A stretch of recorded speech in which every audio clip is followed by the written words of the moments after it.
එකක් සමහර තීන්දුව තියෙනවා ප්‍රමාද නොවිය යුතුයි.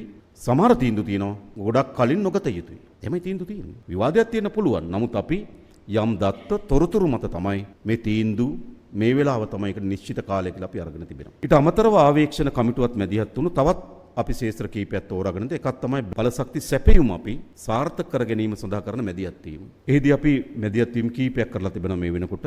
අපි රාජතාන්ත්‍රික මට්ටමින් අපි හිතවත් රාජ්‍යයන් එක්ක අපි තාම සමීප සාකච්ඡාවක් නිරත වෙලා තිබෙනවා. මම ඔබට කියන්න කැමතියි. ඒ වගේ තාමත් හොඳ ප්‍රගතියක් තිබෙනවා. එක දෙවැනි එක අපි ඉක්මන් ටෙන්ඩර් කීපයක් දැම්මා. අද අපි ටෙන්ඩරයක් විවෘත කරා. ඒ ටෙන්ඩරේදී අපිට ඩීසල්, බොර තෙල්, ලීසි තෙල්, පෙට්‍රල් සඳහා අපිට ඉතාමත් විශ්වාසවන්ත සැපයුම් කරුවන්ගෙන් ටෙන්ඩරයට ඇවිල්ලා තියෙනවා. අපි ඔවුන්ට ඒ ටෙන්ඩරයන් ප්‍රදාන කරන්න බලාපොරොත්තු වෙනවා. ඒවා අපේ අර තියෙන අර ප්‍රමාද වෙන කාලය ආවරණය කර ගැනීම තමයි අපේ අපේක්ෂාව. සහ ඕනෑම මොහොතකදී බලශක්ති සපයන ඉන්ධන සපයන නෞකාවක් අතරමඟ යම් අර්බුදයක් ඇතිවීම අනතුරක් තිබෙනවා. ඒ නිසා ඒ සඳහා අතිරික්ත වශයෙන්ුත් අපි නැව් ඉන්ධන ප්‍රදානය කිරීම සඳහා ටෙන්ඩර් ප්‍රදාන කිරීම සඳහා අපි කටයුතු කරලා තිබෙනවා. ඒ නිසා අපි අද ඒ සම්පූර්ණ කරා.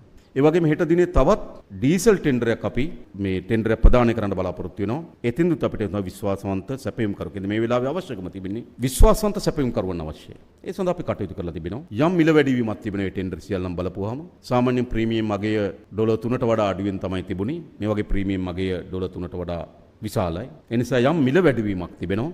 නමුත් අපේ අපේක්ෂාව තියෙන්නේ බලශක්ති සැපයුම අඛණ්ඩව ලබා දීම. ඒ නිසා අපි ඒ ටෙන්ඩර් ප්‍රදාන කිරීමට බලාපොරොත්තු වෙනවා. ඊළඟ අපි විශේෂයෙන්ම මේ වගේ අවස්ථාවේදී අපි දන්නවා ලෝකේ පොඩි බ්ලැක් මාකට් එකක් ගොඩ නැගෙනවා. මූදේ තියෙන නැව් එහෙට මෙහෙට අලෙවි කරනවා. එකම නැවට ඒජන්ට්ලා කීප දෙනෙක් මැදිහත් වෙනවා. ඒක තමයි මෙවැනි අර්බුදයකට ඇති වෙන තත්ත්වය.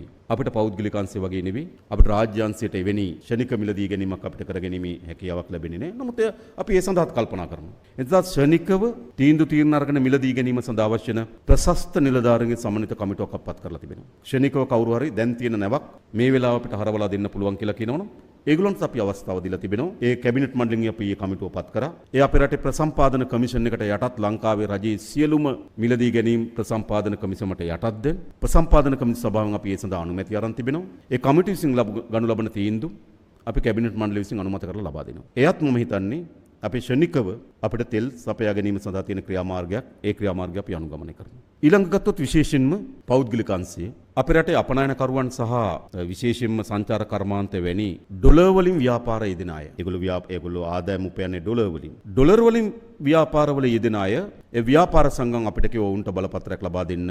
ඔවුන්ට අවශ්‍ය නැ තෙල් ආනයන කර ගැනීම සඳහා කියලා අපි తాවකාලිකවන්ට අවස්ථාව ලබා දීලා තිබෙනවා. ඒතර ඔවුන්ට පුළුවන්. ඔවුන් දැන්ටමත් ඔවුන් මට කිව්වා අපනයනකරුවන් 30ක් පමණ ඔවුන්ගේ ලියාපදිංචි වෙලා තිබෙනවා කියලා. විශේෂ සංචාර කර්මාන්ත ශේත්‍රයට ඒගොල්ලෝ ලබා දෙන්න ලෑස්ති.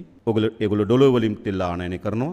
ඔවුන් ඩොලර් වලින් තෙල් අලෙවි කරනවා. හෙට උදේ ඉඳන් ඒගොල්ලන්ට ඒ ශේත්‍ර සඳහා අපනයනකරුවන්ගේ ශේත්‍ර සඳහා ඉන්ධන සපයන්න පුළුවන්කම ලැබෙනවා. ඒ නිසා ඔවුන් ඉන්ධන සොයාගෙන තිබෙනවා. ඒ ඉන්ධන ඔවුන්ගේ ගබඩාවල තිබෙනවා. ඒ නිසා හෙට උදේ ඉඳන් අපනයනකරුවන්ට සහ සංචාර කර්මාන්තයේ දෙන අයට පෞද්ගලික සමාගම් විසින් එමෙ ඉන්ධන ලබා දෙන්න කටයුතු කරනවා.